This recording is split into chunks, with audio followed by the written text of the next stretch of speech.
Hi everybody, welcome to episode 8 of the Teesside Business Podcast. Today we're lucky enough to have Mark with us with a company called Boostly. I won't go into the details of what he does now because I find it incredibly interesting, the niche that he's in, but we'll get started. So, hi Mark, thanks very much for coming to be with us today. Thank you for having me. No worries. As always, we shall jump straight into it and start. Can you tell us a little bit about you and how you came to your business and exactly what it does? Yeah, sure. So, Boostly, short for Boost Hospitality. All right. It is, I work with independent hospitality owners. Okay. So your small hotels, your guest house owners, your rental owners. And I started in Scarborough. So I'm born, bred Scarborough, moved here 2017. Yep. I grew up on a 14-bedroom farm stay property in Scarborough called the Granary. So that's my family business. It's a 6th-generation farm. Yep. It's been in our family for generations. And basically grew up, did what every 19, 20-year-old does when you're in Scarborough, you try and get out. I did fell into like soccer coaching. So I went traveling doing that, loved it, came back with a wife and a kid, and we moved into the family business. By the time that we came back into it, it was 25 year in. Yeah. And they just needed a little bit of help getting online. Yeah. And before we moved back, I was in London doing sales and marketing. Mm-hmm. So I'd basically put those techniques that I learned in London into the family business, grew the social media, grew the TripAdvisor, grew the website and all of that, grew the online bookings. And in 2016, I got into the local hospitality association. Mm-hmm. So I got speaking to them, went to a couple of meetings, got to meet other hospitality owners. And it's just one of those things when you're in a business, like people watching, listening to this will testify to this, is you get tunnel vision, you sort of get into your business, you just think that 100%. What you're doing, everyone's doing. And it was just having chats, having meetings, just like speaking to people, going to like events with the hospitality owners, and I just got chatting to them, just asking, how do you get bookings, where do bookings come from? And I realized that a lot of people weren't taking full advantage of digital media. Especially social media, especially like things like blogging and SEO. And I think every business owner at the start of their journey, they have that light bulb moment. And I went away and did a little bit of research and tried to find other hospitality marketing companies. And I couldn't find any. I found a few, but they were more catered to the chains or the property developments or the bigger properties. The small hotel owners, the small guest house owners, rental owners were just left alone. And I went to another meeting and I just said, I'm thinking of starting this business up. It's going to help you guys to increase your profits. Mm-hmm. It'll help you with your social media. You'll cut down on admin time. And you'll be able to do what you enjoy doing, which is looking after your guests. 2 people put their hand up. They're my first clients. And it just grew from there. That was October. So my birthday, October the 4th, 2016, was the day I first started the business. And it's just grown and grown and grown from there. We moved up here at Middlesbrough, like I say, 2017. We're based out of Norton. And I started up a Facebook group, invited hospitality owners in, and it's now grown worldwide. We've got people in from all over the UK. We've got people from Bali, America, Hawaii, just people that are just coming across it. And it's going really well. That's phenomenal. So I was really keen to have you on because I find it really interesting. Obviously, the types of like marketing you do for increasing bookings and things like that. So when it comes to hospitality, is it very similar to say like it's kind of similar to either the property market with Rightmove or the car market with Auto Trade and stuff like that? As stuff like TripAdvisor and Booking.com, have they got a bit of like a grip on the industry? Like you have to use these things to be able to succeed in this day and age? Tell us a little bit about like hospitality owners really taking it seriously, or is it just like an afterthought? Or the reason that they do need to take it seriously now, like what's the kind of like landscape with that at the moment? It's a good point. I've never really thought of it as the auto trade or like the estate agent trade before, but that's a very good comparison. you've got Booking.com or Yeah. Bookings, and you've got Expedia. Those are the two big groups. Yeah. And then you've got the up and comers like Airbnb. Yeah. And then you've got TripAdvisor, which is the biggest review website. Yeah, obviously that's reviews and not. These companies spend billions. Yeah. Like the reports that just come out from the last tax year is that Booking.com are in the top 100 of the worldwide advertising spends. So that's not just hospitality, that's like Coca-Cola, Amazon. Yeah. They spend a mass amount of money on Google ads, marketing, video to get their brand message out there. And because they come up on pretty much top of every Google search, it's where the majority of bookers go. Yeah. And the misconception is that they think that Booking.com let independent hospitality owners go on their website for free. Yeah. Which is wrong. You know, they take a large chunk of the commission per booking. Okay. And hospitality owners, maybe 10, 15 years ago, you could just have a website, not pay much attention. You could start your ads up in January in like local magazines, in like your county hospitality, like, you know, iloveyorkshire.com or whatever. Yeah. And then you can forget about it, set it and forget it. Now, the hospitality owners that are still doing that are getting left behind and they're panicking. Yeah. So what they do is they just look and they go on, say, your Booking.com and your Expedia. And then if they don't look after social media, if they don't look after a website, if they don't look after email marketing or the TripAdvisor, then what happens is that all of the bookings will start to come from Booking.com, all their new bookings. Obviously, they've got the returning guests. But new bookings are coming in, and the new guests are always coming from these OTAs. So it's like better the devil you know sort of thing. Yeah. But the problem is that if you get a situation where 60% of your new bookings are coming from Booking.com, every time a booking comes in, you got to give them 15 to 25% commission, which could be a profit margin. Which is a massive profit margin, and because nobody was helping the little guys, they just going on these sites and just didn't know better. You'd go to like local councils and you'd ask them, what are we doing? And they'll go, well, you need to go on this and this.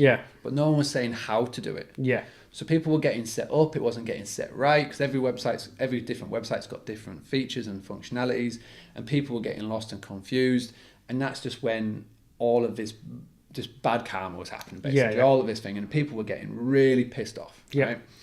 And I just found it was the perfect time to start up a Facebook community, a Facebook group where hospitality owners could come in. It's a closed group, so it's closed to the public. You could have a real good rant, share horror stories, share success stories, and that was just a nice base to have it. And we just invited people in, and it's what's helped really me grow my business, is have like a central hub, like a Facebook group, utilizing a free Facebook group. So there's no ad spend or marketing. It was just getting in there, getting a community going, and just helping them. And that's what grew what I was doing. That's phenomenal. So we'll talk about these like platforms individually and like how people can, not wanting to give away all your secrets kind of thing, but letting more people, if they're thinking about starting up or they're thinking about going and buying a hotel or, you know, a bed and breakfast or whatever it is, so they can get like be prepared. Or for people who are listening who are in that kind of situation now. What we've kind of noticed, especially across Teesside, is that there's a lot of businesses that are, you know, 10, 15, 20 years old and have grown through the ability of like the marketing methods of old, you know, print advertising and everything that you've talked about. But obviously it's changing a bit now. So they're kind of like doing exactly what you said, trying to play catch up a little bit. So it's good for people that have kind of that information.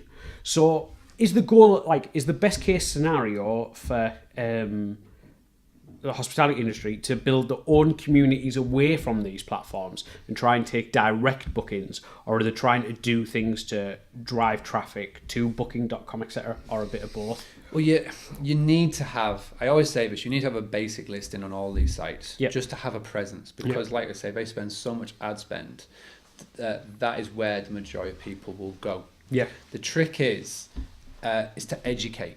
So on your website, make it crystal clear the benefits and the incentives of booking directly with you. Yep. This is the place where so many people fall down, is that when someone lands on your homepage of your website, it has nice little images of your rooms, nice little backstory of yourself, and then you're sort of like hiding the book now button. You know, you're just sort of saying, do you like us? Are you sure you like us? Come here. But like, it should be sing it loud, sing it proud. When someone lands on your website, you've got book direct, and you get this as your incentive, whether it's early check-in, late checkout, money off. You know, clever hospitality owners now will, because we have to pay 15% plus commission fees, you just whack that fat cost on your online fees.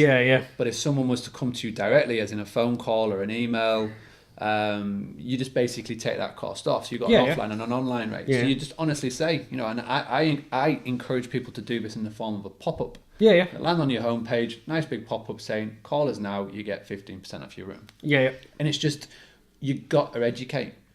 And you got to say, like, you know, when you book via an OTA, you basically are spending 15% more than what if you just did the old school method of picking the phone up and having a conversation with a human.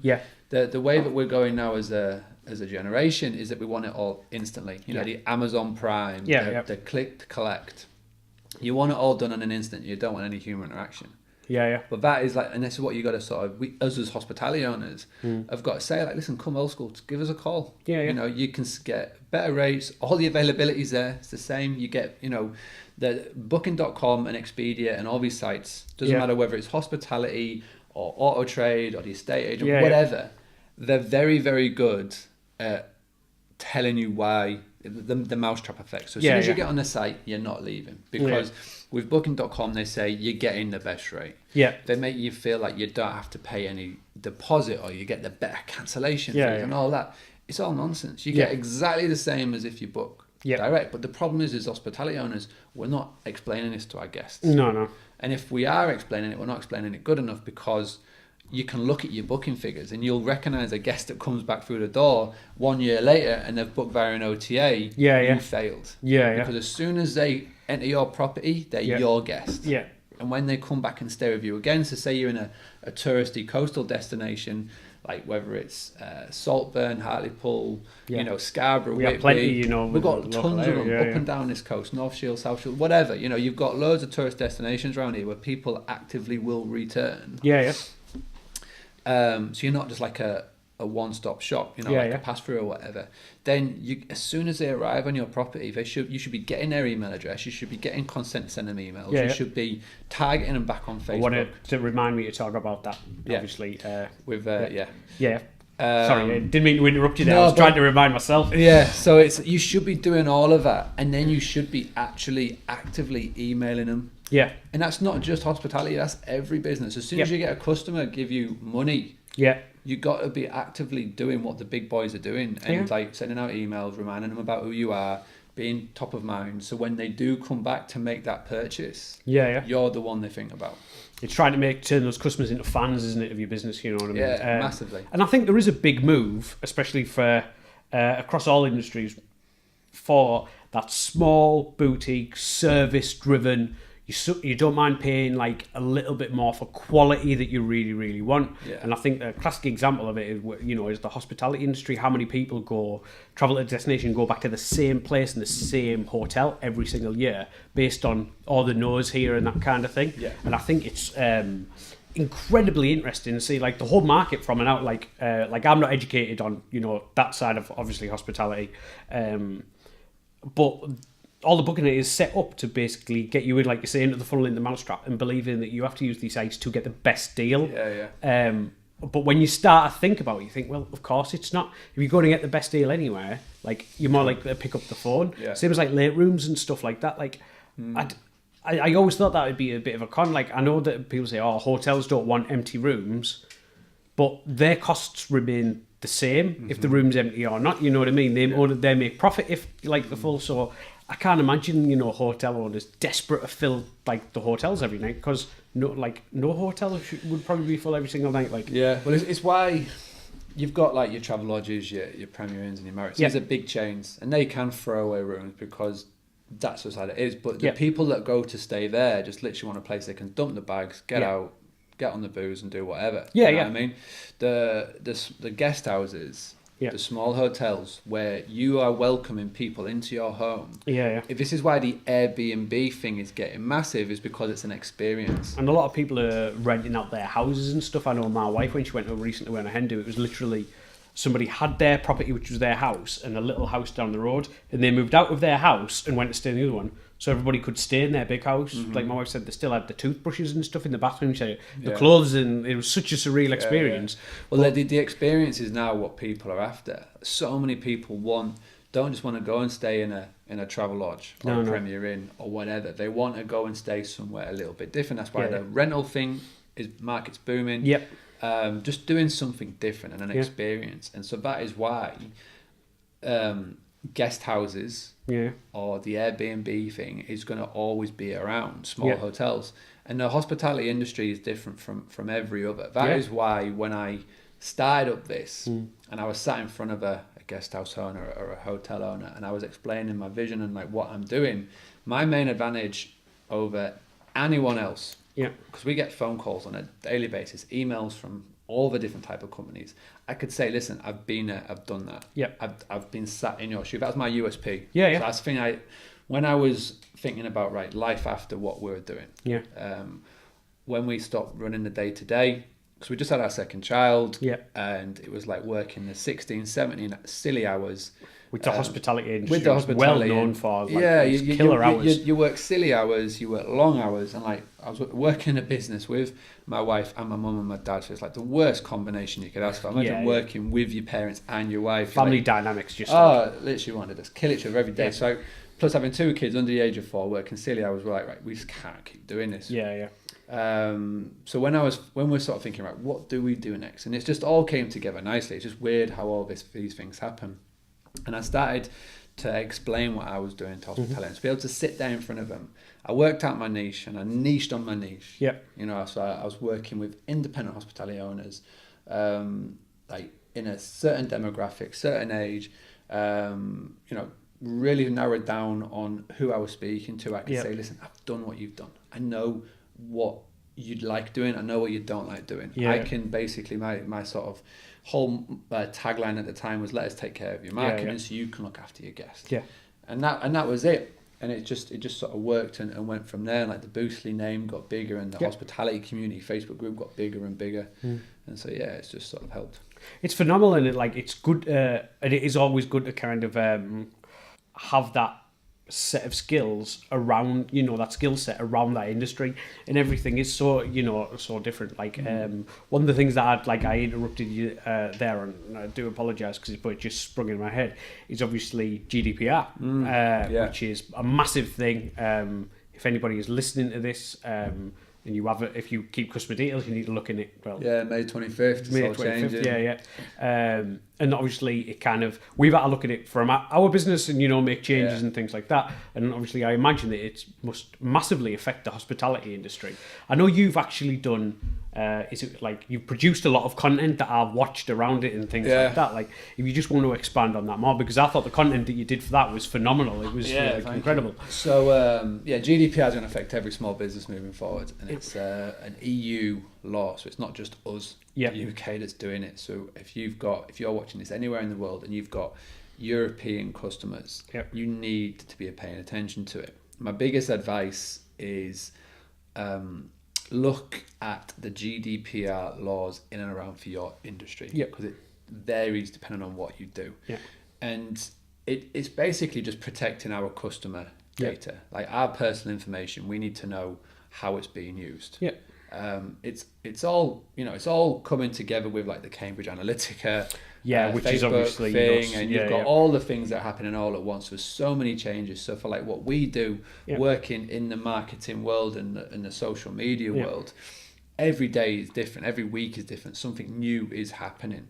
But GDPR is something that's been actually around for about 2 years. It's just now that we're like very typical. Last minute. Deadline. The hospitality world is going to be affected. It's just basically, but we've already had to be compliant with like PC for all the things that we have to do anyway. Yeah. But it's just extra steps. It's really going to affect emails. Yeah. So in the past, you could literally just take any email Yeah. from any booking and just send them emails. Yep. Now you got to get consent. Yeah. So if there's anybody here who is watching this and has an email list, Yeah.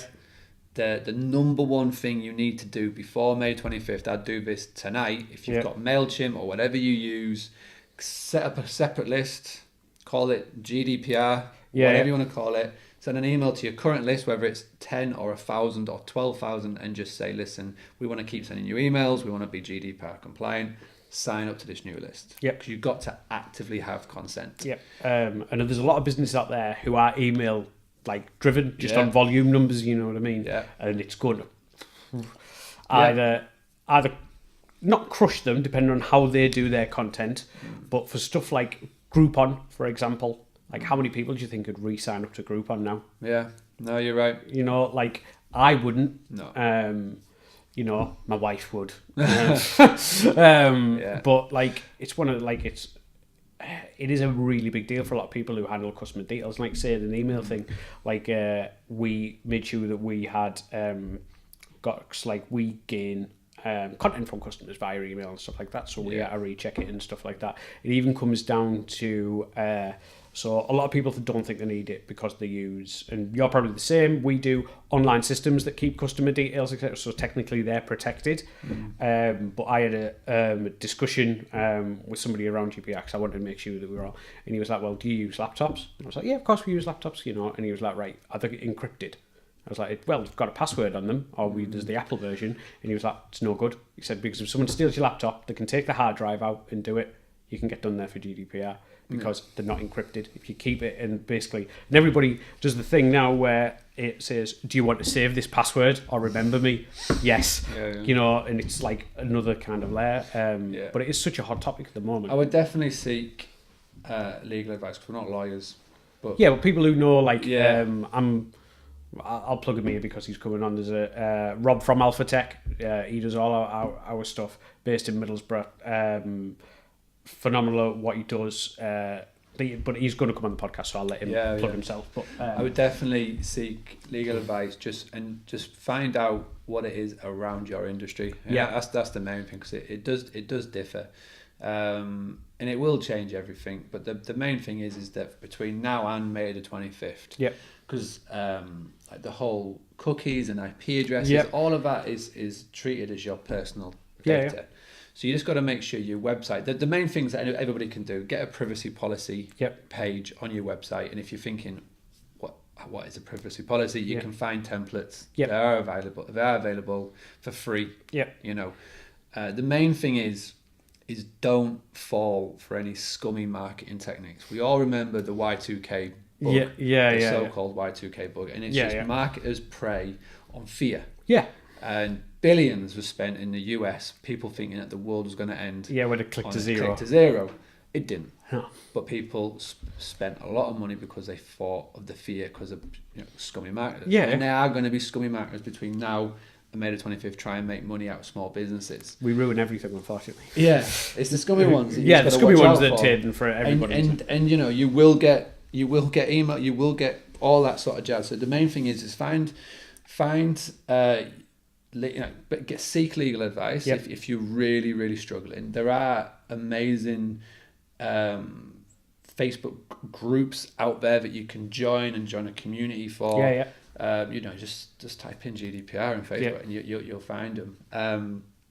Just find them for your industry and just make sure that you are covered for what you need to do.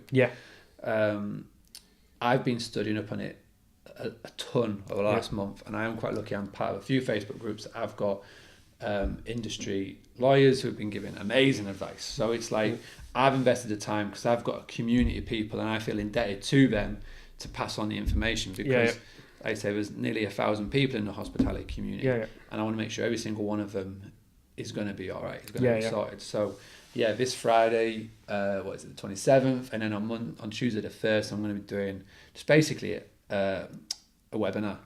Just that, I'm just saying, right, this is what you need to do. This is the privacy policy. This is for hospitality. use that, do this, do that, and it'll be sound. So Yeah.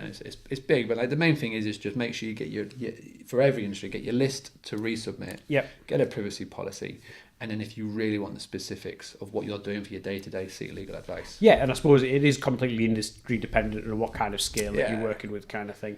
But yeah, like I just wanted to bring it up because I Yeah, noticed well, the it's content that you're gonna doing, be, you know, and it does affect the industry that you're in. So coming back a little bit more into something that's like more hospitality thing, I did want to talk about TripAdvisor with you. My wife loves TripAdvisor. Like every time we're going anywhere, straight on TripAdvisor. I don't like it personally. I think that it's one of those where it does more harm than good, because people leave reviews for, like when we were going on our honeymoon, for example, the place that we stayed at, someone had left like a 1-star review or whatever it was, because there was seaweed on the beach on the morning when they walked. No word of a lie, and they blamed the hotel for that. And like I couldn't get it. So I wanted to talk to you about it. Is it an ugly word in the industry? Is it a good thing? Is it a bad thing? How do you go about?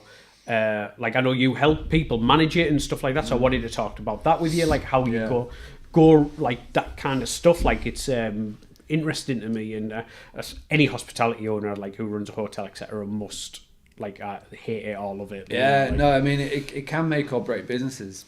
It's one of them where you're right. You do look at some of the 1-stars, and we've had it at the Granary. You know, you get your 1-star, and you look at it, you look at the context around it, and it's sometimes it's spot on.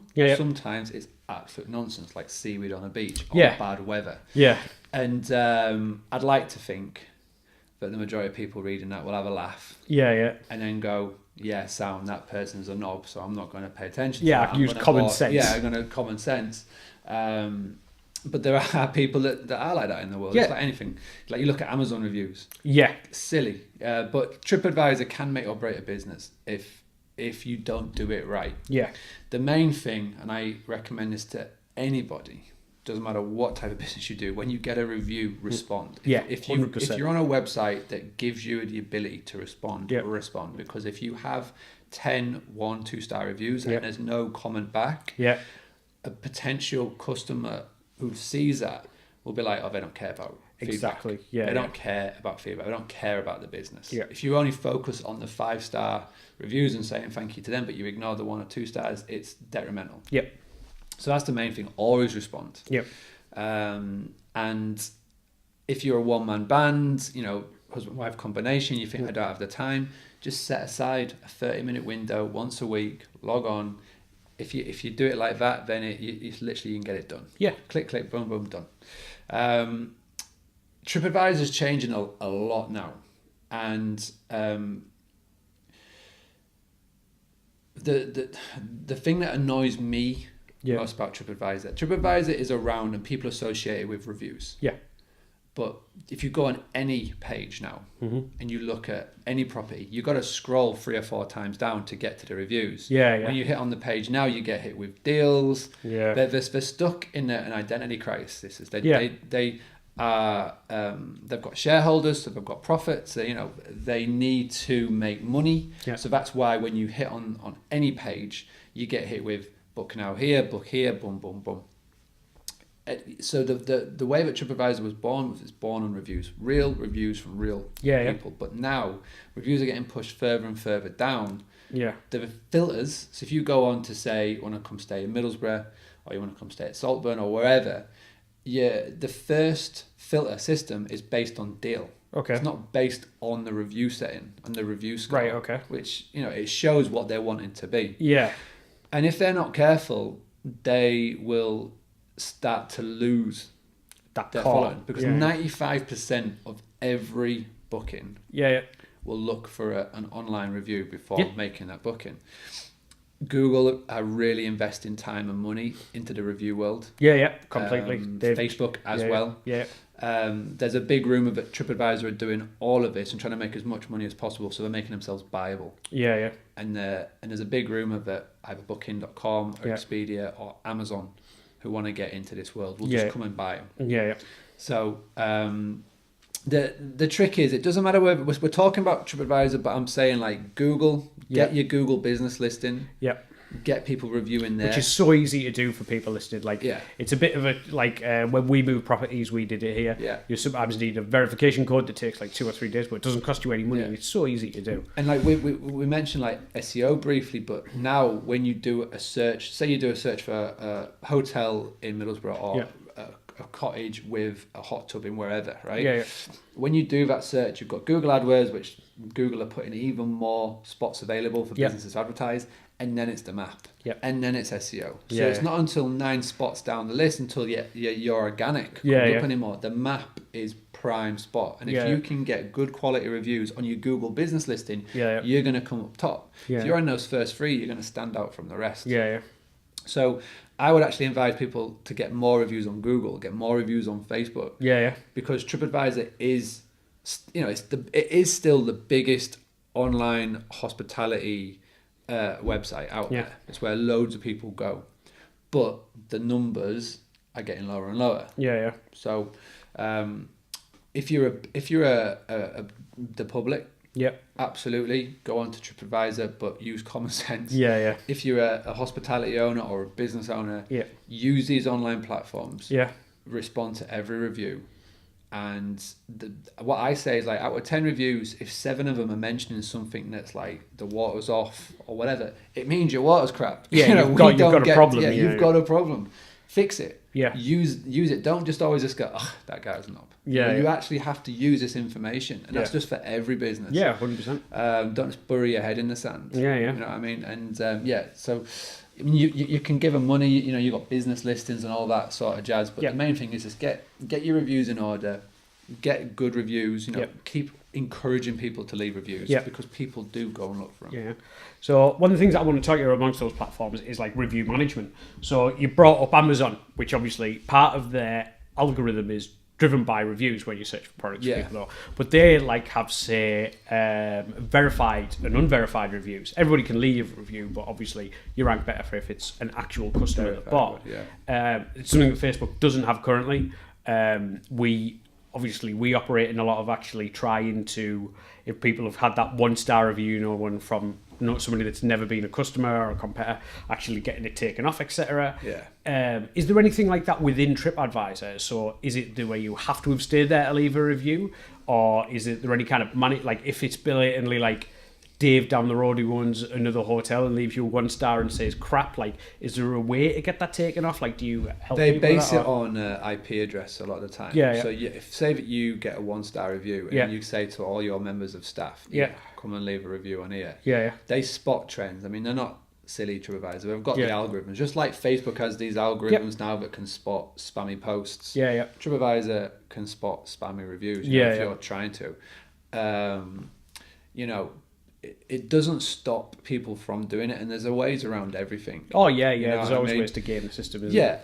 Absolutely. But again, if you are monitoring the situation and you leave a management response, so if you know that 1-star review never stayed there, just put in your response, just say, I think you've got the wrong place. Something like that, just put their finger across, you know what I mean? And if you've got, say you've got 90 4-5-star reviews, really nice feedback, and you get like a handful of these 1-stars,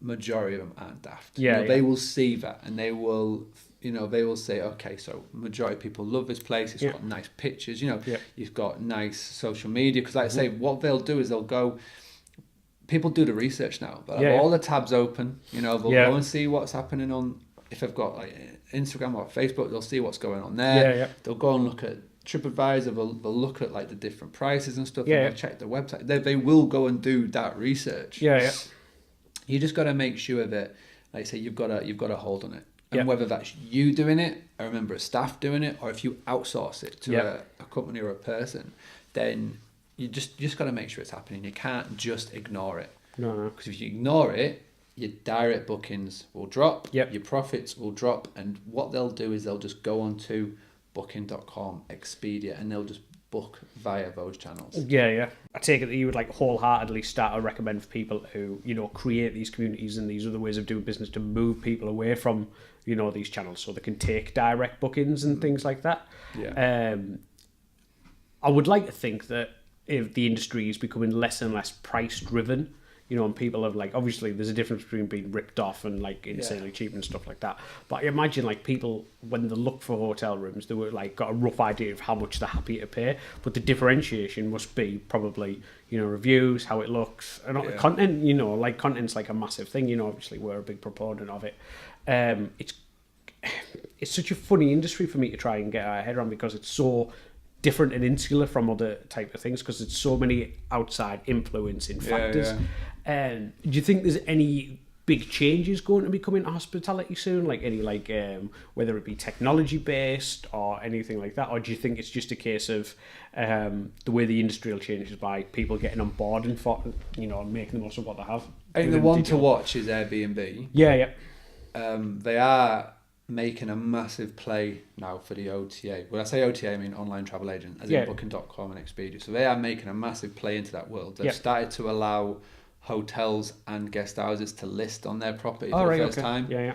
So they are going to change their commission structure. They've started to implement these things very slowly, but quite rapidly over the last 3 months, 4 months. Like they had their big conference event thing, and the CEOs were talking about these big changes. So I would watch them. From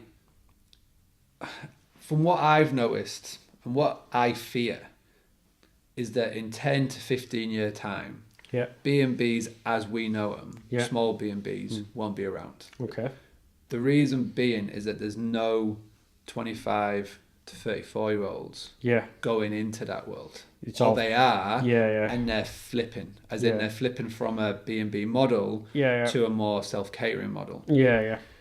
It's changed so much. 10, 15, 20 years ago, people would move out from the 9 to 5, buy a small B&B, work their way up from the small, and then they'd go and buy another property, and then they'd go and buy another and just work their way up. That's not happening anymore. Like it used to be in Scarborough, where I'm from. This is just from chatting to other hospitality owners. There'd be a property come up for sale and it'd be gone within 2 months, 3 months. Now this property's been for sale for years. No movement. And I just don't think, and I just can't envision why, being somebody who has run a hospitality business with young kids, why you would want to put your family through that. Especially with the emergence of Airbnb, and you can just rent a room. So easy. You know what I mean? It's ridiculous. Like you say, your wife went on a hen party, they had a house, they had a small house, rented it out down there. Didn't have to do anything just to clean up. And I honestly think that what we will find is with the emergence of Airbnb, hotels will be hotels. They'll always be it. But I think I can honestly see a case where small B&Bs, like 3 or 4 rooms, will just totally change how they work. Moving forward, just because there's no youngsters going into the business, I just don't see it. I like I say, I'm a part of a community of 1,000 hospitality owners with the hospitality community. Like I said, my age demographic that I work with is 40 plus. So I just don't see it at the moment, and that's my big prediction moving forward. I think watch Airbnb, watch how they come into the process. I would like to think that hospitality owners will get more cleverer when it comes to how to use digital marketing. My goal this year is to help 1,000 hospitality owners. I'm currently in the low 300s. I've got a ticker on my website, on the Boostly website, so I'm keeping a track of it. And if I can consistently do that, do 1,000 this year, double that 2,000 next year, then I'll be able to show people how to boost their profits, how to improve their direct bookings. It doesn't matter where you are in the world. Like I say, we've got a massive amount of people from down south, down Torquay. We've got Blackpool. We've got, like I say, overseas. We've got France and Bali and Hawaii and America. There's people that have got rentals, guest houses, hotels, and they're all wanting to increase their profit. They all want to find out how they can do all this, do it in less time, as in don't have to work, do all the stuff. So show them the automation tools and all that sort of thing, and just help them do that. So I'd like to think that people would get more aware of how these tactics work, how to use social, how to do it properly, how to do Google AdWords, and just to have someone just to come in and show them with newer tactics. And that's basically my goal and my vision. That's fantastic. Like we sometimes talk about on the podcast, like obviously Teesside has a very unique in its own feel, especially when it comes to business and things like that. Yeah. Is that reflected in the hospitality industry, or is it just the same up and down the country and everywhere, like because it's driven for that online type thing, or are we a bit better at it than other places? Are we a little bit behind? Because some areas we are, like in digital especially, I think Teesside is a little bit behind other places, but getting better at not as far as startups, etc. are concerned, because we've got such a great digital startup community, but from existing businesses adopting digital that have been trading for a while, I think we're a little bit behind. In the world of hospitality, it's funny, the people that come into my community, my world, and join my email list, it does seem to be a lot of them are coastal destinations. Mm-hmm. So there is quite a few from Saltburn that come into it. Then maybe not so much from Middlesbrough. But I would assume that people coming to stay in guest houses in Middlesbrough would be more the business people. So there's a different crowd to aim at there. But saying that, a lot of people coming in at Milton Keynes based, and again they are business people. So it's the people I'm chatting to. I think that where Teesside is right now, like you said, when it comes to digital marketing, social media, and realizing the potential, I think I can just see a massive uptake. And we're probably, if we're talking about roller coaster, we're just right at the bottom. And we're just going to go. And I would like to think that there's hospitality owners that are a part of it. Well, it doesn't matter if it's a rental, like say guest house or a hotel. I would like to think that they're about to realize the power of this, and just realize that they are wasting so much money and leaving money on the table by just letting Booking.com feed all their bookings in. So, I mean, probably where we are right now is we are pretty much at the start to learning the pure potential of it. And just see where it goes from there. I think that we've got a great opportunity. Like a lot of people might look at it another way, but I think there's like so much scope for us to be able to do amazing things with the tools that we've got available to us across the industries. Well, with GDPR, the one thing, like people always saying like, oh, it's going to be shocking, I won't be able to get my message out.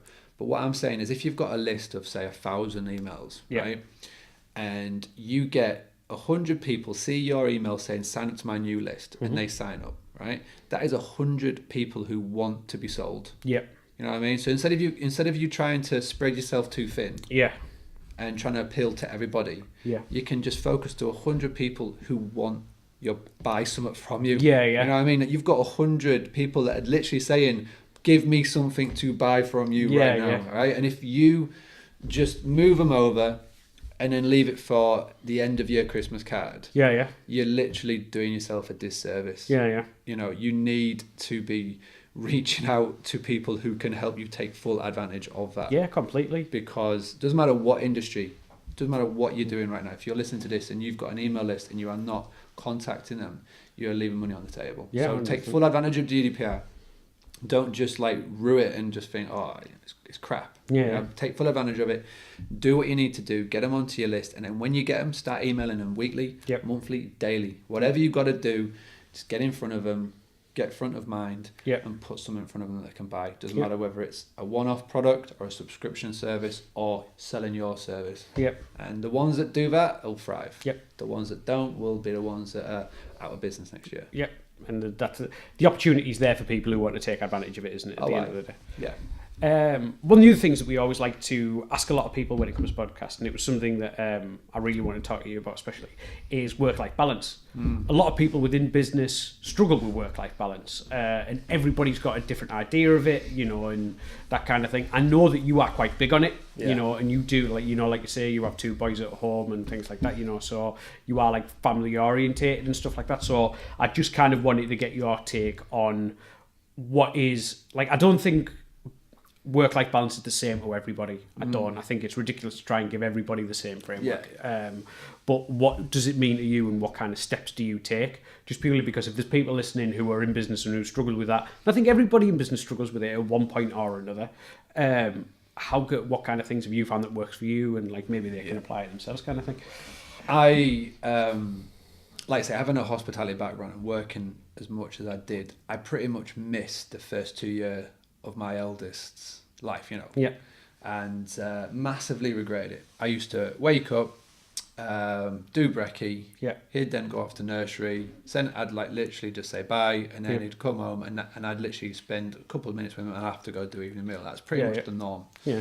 So I read 2 books, which pretty much changed everything. It was the Tim Ferriss 4-Hour Workweek. Yeah.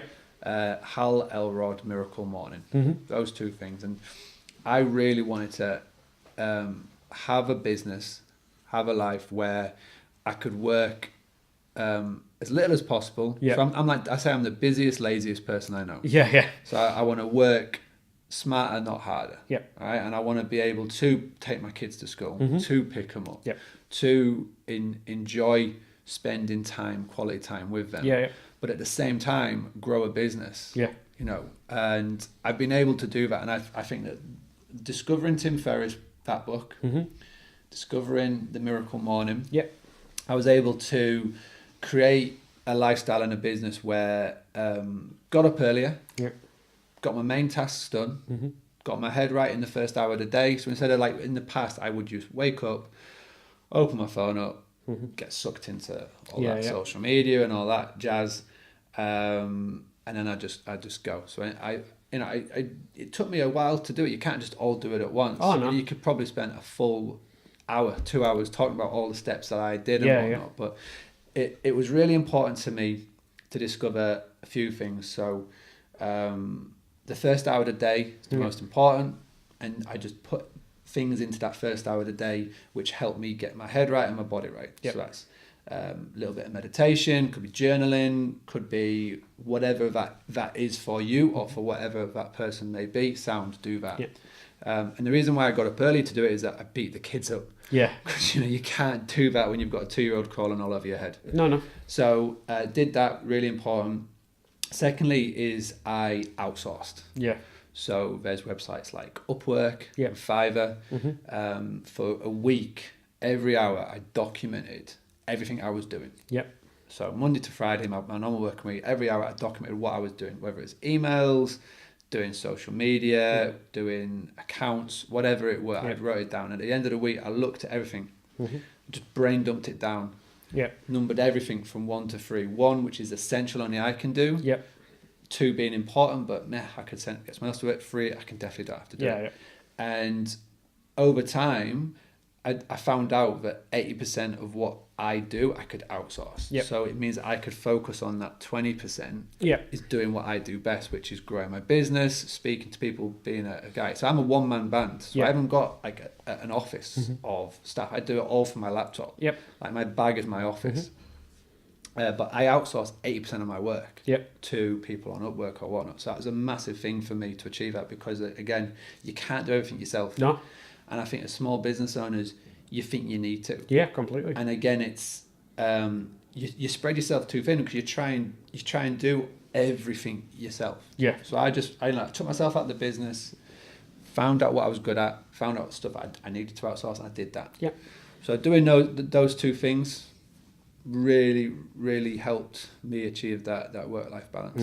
It's really good advice for a lot of people out there, because I think, especially in people in startups, they might be great at the service or the product that they're providing, but then there's all those other little things that you need to do with. And this was from day one as well. Like, it was literally from day one I realized I needed to outsource. And it's helped me grow, like I say, from where I was to where I am. Which is fantastic, And I've read one of those books, Tim Ferriss. I've heard rumours he's going to rewrite it because it's a bit outdated now for some of the sites and stuff, but the premise is still very, very strong. But he's got more recent books, his Tools of Titans. Which is pretty much the 4-Hour Workweek revisited. The 4-Hour Chef, the 4-Hour Body, all in one book. And then the latest one, which I've just got finished, is the Tribe of Mentors. I recommend those massively to anybody starting up as well, or thinking of starting up their business. You get into Pat Flynn. It's called Will It Fly? Massive book. And just figure out what works for you. For what you're doing now. Like now, I work 4-hour days. That's it. So I've managed to cut down an 8-hour day into a 4-hour day, because it's just focused time. All notifications are off on my phone. The only thing that pings up is messages from my wife, and that's pretty much it. Yeah. Because I miss those messages. Yeah, I'll they're be in vital. trouble. Yeah. I'll We be in all know trouble. that. But yeah, like it's just figure out what works best for you.